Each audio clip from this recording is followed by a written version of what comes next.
ഇന്നിവിടെ ചെയ്യാൻ പോകുന്നത് ഇൻസോമാനിയാക്കിൻ്റെ സ്പൈഡർമാൻ മൈൽസ് മൊറാൽസ് എന്ന ഗെയിമിൻ്റെ ഒരു ചെറിയൊരു റിവ്യൂ ആയിരിക്കും. ഇതിൻ്റെ PC പ്ലേയേഴ്സിന് വേണ്ടിയിട്ട് അവരുടെ സിസ്റ്റം മിനിമം റിക്വയർമെൻറ്റ്സും അതുപോലെ മാക്സിമം റിക്വയർമെൻറ്റ്സിൻ്റെയും ഒരു ഫോട്ടോ ഞാൻ ഇതിനൊപ്പം ആഡ് ചെയ്തിട്ടുണ്ട്. അപ്പോൾ നിങ്ങൾ ഗെയിം ഡൗൺലോഡ് ചെയ്യുന്നതിന് മുമ്പേ അതൊന്ന് ചെക്ക് ചെയ്യുക. അപ്പോൾ നമുക്ക് ഗെയിമിലോട്ട് വരാം. ആദ്യം തന്നെ ഇതിൻ്റെ പ്രൈസിങ്ങിനെ കുറിച്ച് സംസാരിക്കാം. സ്റ്റീമിൽ ഇതിൻ്റെ റേറ്റ് ഏകദേശം കാണിക്കുന്നത് ഒരു 3200 സംതിങ് റുപ്പീസാണ് കാണിക്കുന്നത്. ആ ഒരു പൈസക്ക് ഈ ഗെയിം വാങ്ങിക്കണമെന്ന് ചോദിച്ചാൽ ഞാൻ ഒരിക്കലും അത് വാങ്ങിക്കണമെന്ന് പറയില്ല. കാരണം ആ ഒരു പൈസക്ക് ഗെയിം വർത്ത് അല്ല. ഇത് എൻ്റെ ഒരു പേഴ്സണൽ ഒപ്പീനിയൻ ആണ്. പലർക്കും പല അഭിപ്രായങ്ങളും ആവാം. എന്തുകൊണ്ട് വെർത്തല്ല എന്നതിൻ്റെ റീസൺസ് എല്ലാം ഞാൻ ഈ വീഡിയോയിൽ പറയുന്നതായിരിക്കും. അതുപോലെ തന്നെ PS ഗെയിംസ്, അതായത് പ്ലേ സ്റ്റേഷൻ ഗെയിംസിന് ഇതിൻ്റെ റേറ്റ് കുറച്ചുകൂടി കുറവാണ്. എനിക്ക് തോന്നുന്നത് അറൗണ്ട് 1500 അടുത്തൊക്കെ ആയിട്ടാണ് ഇതിൻ്റെ റേറ്റ് വരുന്നത്. പക്ഷേ എനിക്ക് അത് വാങ്ങിക്കുന്നതിനേക്കാൾ നല്ലത് ഒരു പ്ലേ സ്റ്റേഷൻ പ്ലസ് എന്നൊരു ഓപ്ഷനുണ്ട്. അതിൽ 750 റുപ്പീസ് കൊടുത്താൽ നമുക്ക് PS എക്സ്ട്രാ എന്ന് പറയുന്ന സാധനം എടുക്കാവുന്നതാണ്.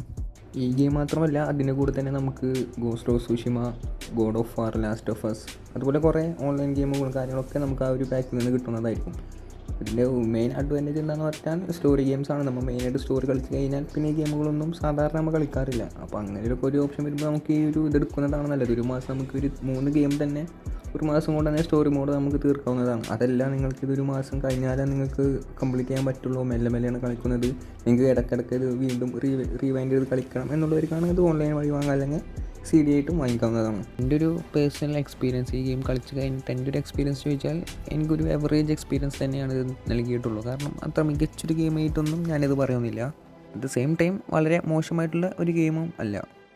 എനിക്കിതിൽ ഇഷ്ടപ്പെട്ട കാര്യങ്ങൾ എന്താണെന്ന് ചോദിച്ചാൽ, അതായത് നമ്മൾ ഈ സ്റ്റോറി അല്ലെങ്കിൽ ഒരു സിനിമയായിട്ടോ അല്ലെങ്കിൽ ഒരു വീഡിയോ ആയിട്ട് കാണുമ്പോൾ അത്യാവശ്യം നല്ലൊരു സ്റ്റോറിയാണ്. അതായത് മാർവൽ സ്പൈഡർമാൻ 2 ക്യാരക്ടർ ഇൻട്രൊഡക്ഷൻ അത് നല്ല രീതിയിൽ ചെയ്തിട്ടുണ്ട്. അത് നല്ല രീതിയിൽ തന്നെ അവർ കണക്ട് ചെയ്യാനും പറ്റിയിട്ടുണ്ടായിരുന്നു. പക്ഷേ ഗെയിമായിട്ട് കളിക്കുമ്പോഴാണ് ഈ പറഞ്ഞ കാര്യങ്ങളും ബുദ്ധിമുട്ടുകളൊക്കെ എനിക്ക് ഫീൽ ചെയ്തിട്ടുണ്ടായിരുന്നത്. ഗ്രാഫിക്സൊക്കെ നോക്കുകയാണെങ്കിൽ നമുക്കറിയാം ഇൻസോമാനിയ കാണുക. അപ്പോൾ അവരുടെ ഒരു മിനിമം ക്വാളിറ്റി അവർ ഇതിലും കീപ്പ് ചെയ്തിട്ടുണ്ട്. വിഷ്വൽസിൻ്റെ കാര്യമായാലും അത്യാവശ്യം അടിപൊളിയായിരുന്നു. നമ്മൾ സ്വിങ്ങിങ് ചെയ്ത് പോകുമ്പോഴൊക്കെ ചില ഫ്രെയിംസ് കാണുമ്പോൾ നമുക്ക് നല്ലൊരു ഒറിജിനാലിറ്റിയും ഒക്കെ ഫീൽ ചെയ്തിട്ടുണ്ടായിരുന്നു. ഓപ്പൺ റൂമിങ് ആയാലും അത്യാവശ്യം നല്ല രീതിയിൽ അവർ ചെയ്തിട്ടുണ്ട്. നമ്മൾ സാധാരണ റോക്ക് സ്റ്റാർ ഗെയിംസൊക്കെ കാണുന്ന പോലെ അത്രക്കും ഒരു ഓപ്പൺ അല്ലെങ്കിലും ഈ ഒരു സ്പൈഡർമാൻ ഗെയിമിങ്ങിന് വേണ്ട അത്യാവശ്യം നല്ല കാര്യങ്ങളൊക്കെ ഇതിൽ കൊടുത്തിട്ടുണ്ട്. പിന്നെ അതുപോലെ ഈ സ്വിങ്ങിങ് കാര്യങ്ങളും അങ്ങനെ ഇവൻ്റെ 2-3 സ്കിൽസ്, അതായത് ഇവൻ്റെ ഒരു ഇൻവിസിബിൾ സ്കില്ലും അതുപോലെ ഒരു ബയോ ഇലക്ട്രിസിറ്റി സ്കില്ലും കാര്യങ്ങളൊക്കെ അത്യാവശ്യം നല്ല രീതിയിൽ ഇതിൽ കൊടുത്തിട്ടുണ്ട്. ഇതൊക്കെയാണ് എനിക്കിതിൽ മെയിനായിട്ട് എനിക്ക് ഇഷ്ടപ്പെട്ട കുറച്ച് കാര്യങ്ങൾ. ഇനി ഇതിൽ എനിക്ക് ഇഷ്ടപ്പെടാത്ത കാര്യങ്ങൾ നോക്കുമ്പോൾ എനിക്ക് ആദ്യം ഇതിൽ പറയാനുള്ളത് ഇതിൻ്റെ വില്ലൻ ക്യാരക്ടേഴ്സാണ്. വില്ലന്മാരല്ല, ഇതിൽ സത്യത്തിൽ വില്ലന്മാരില്ല. നമ്മൾ ഫൈറ്റ് ചെയ്യണ ബോസൊന്നും ഇതിൽ വില്ലന്മാരല്ല. അത് ഗെയിം കളിച്ചവർക്ക് ഒന്നുകൂടി കറക്റ്റായിട്ട് അത് മനസ്സിലാവും. ഇവരിത് എന്താണെന്ന് വെച്ചാൽ, ഒരു ഗെയിമാകുമ്പോൾ ഒരു വില്ലൻ വേണം, ഒരു ബോസ് ക്യാരക്ടർ വേണം, എന്നാൽ പിന്നെ തൽക്കാലം ഈ ഒരു ഇതിനെ വെച്ച് അഡ്ജസ്റ്റ് ചെയ്യാം എന്ന് പറഞ്ഞ് വെച്ചേക്കുന്ന പോലെയാണ് എനിക്ക് ഫീൽ ചെയ്തിട്ടുണ്ടായിരുന്നത്. ആ ലാസ്റ്റത്തെ വില്ലൻ നമുക്ക് തൽക്കാലം വില്ലെന്ന് വിളിക്കാം. അപ്പോൾ ആ ലാസ്റ്റത്തെ വില്ലൻ്റെ അങ്ങനെ ഒരു കാര്യം ചെയ്യാനുള്ളതിൻ്റെ റീസൺ ഒട്ടും റീസണബിളായിട്ട് എനിക്ക് തോന്നിയിട്ടുണ്ടായിരുന്നില്ല. അതുപോലെ തന്നെ ഇതിലത്തെ സ്റ്റെൽത്ത് കിൽസും കാര്യങ്ങളും ഒന്നും എനിക്ക് എന്തോ അതിൽ ഒന്നും കൂടി അവർക്ക് ഇമ്പ്രൂവ് ചെയ്യായിരുന്നു എന്നൊരു ഫീൽ ഉണ്ടായിരുന്നു. പിന്നെ ഈ കഥയുടെ ഡ്യൂറേഷൻ, അതായത് സ്റ്റോറി മോഡിലെ ഡ്യൂറേഷൻ വളരെ വളരെ കുറവായിട്ടാണ് എനിക്ക് തോന്നിയിട്ടുണ്ടായിരുന്നത്. അത് ഞാൻ പറഞ്ഞ പോലെ മുന്നത്തെ വീഡിയോയിൽ ഞാൻ പറഞ്ഞിട്ടുണ്ടായിരുന്നു. അതൊക്കെ ഓരോരുത്തർ പേഴ്സണൽ ചോയ്സാണ്. കാരണം ചിലർക്ക് ഷോർട്ട് ആയിട്ടുള്ള ഗെയിം സ്റ്റോറി ആയിരിക്കും ഇഷ്ടം, ചിലർക്ക് അത് ലോങ് ആയിട്ടുള്ള സ്റ്റോറി ആയിരിക്കും ഇഷ്ടം. പക്ഷേ എനിക്ക് പേഴ്സണലി ഈ സ്റ്റോറി വളരെ കുറവായിട്ടാണ് തോന്നിയത്. കാരണം എനിക്ക് അറൗണ്ട് ഒരു 4 or 5 ഡേയ്സ് എടുത്തിട്ടുള്ളൂ. അതും ഞാൻ സ്ഥിരമായിട്ട് കളിച്ചിട്ടൊന്നുമില്ല. ഡെയിലി വളരെ കുറച്ച് നേരം കളിച്ചിട്ടും ഏകദേശം ആ ഒരു ദിവസത്തിൻ്റെ ഉള്ളിൽ തന്നെയാണ് ഈ സ്റ്റോറി മൊത്തമായിട്ട് കംപ്ലീറ്റ് ആയിട്ടുണ്ടായിരുന്നത്. അതുകൊണ്ടൊക്കെ തന്നെയാണ് ഞാൻ ഇത്രയും അധികം, അതായത് PC-യിലൊക്കെ ഒരു 3200 റുപ്പീസൊക്കെ കൊടുത്തിട്ട് ഈ ഗെയിം വാങ്ങിക്കണോ എന്നൊരു ചോദ്യത്തിന് ഞാൻ അതാണ് പറഞ്ഞത്, ഇതൊരിക്കലും വെറുത്തല്ല. സോ അതുകൊണ്ടൊക്കെ തന്നെയാണ് ഞാൻ ഈ ഗെയിം വേറെ ആൾക്കും റെഫർ ചെയ്യാത്തത്. അതായത് ഇങ്ങനെ കളിക്കണം എന്ന് ഞാൻ പറയാത്തതിൻ്റെ കാരണം എല്ലാം ഇതാണ്. അതല്ല, നിങ്ങൾക്ക് ഈ ഗെയിം കളിക്കണം, നിങ്ങളുടെ ഈ ഹാർഡ് സ്പൈഡർമാൻ ഫാനാണ്, ഈ ഗെയിം കളിക്കണം, ഈ സ്റ്റോറി നിങ്ങൾക്ക് കളിച്ച് തന്നെ അറിയണം എന്നാണെങ്കിൽ നിങ്ങൾക്കിത് PC-യിൽ ഡൗൺലോഡ് ചെയ്യാൻ വേറെ പല വഴികളുമുണ്ട്. അത് നിങ്ങൾക്ക് എല്ലാവർക്കും അറിയാം. അപ്പോൾ ഞാനത് കൂടുതൽ ഞാൻ പറയുന്നില്ല. അപ്പോൾ എനിവേ 3200 റുപ്പീസ് കൊടുത്തത് വാങ്ങിക്കുന്നത് വളരെ നഷ്ടം തന്നെയാണ്. അതുപോലെ തന്നെ ഈ PS ഗെയിമേഴ്സിനും, അതായത് പ്ലേ സ്റ്റേഷൻ ഗെയിമേഴ്സിനും ഇത് വാങ്ങിക്കുന്നതിനേക്കാൾ നല്ലത് പ്ലേ സ്റ്റേഷൻ പ്ലസ് എടുക്കുന്നത് തന്നെയാണ്. അതെടുക്കുകയാണെങ്കിൽ അവർക്ക് 2-3 ദിവസത്തിൻ്റെ ഉള്ളിൽ തന്നെ ഈ ഒരു ഗെയിം കംപ്ലീറ്റ് ചെയ്യാം. 750 റുപ്പീസ് വരുള്ളൂ.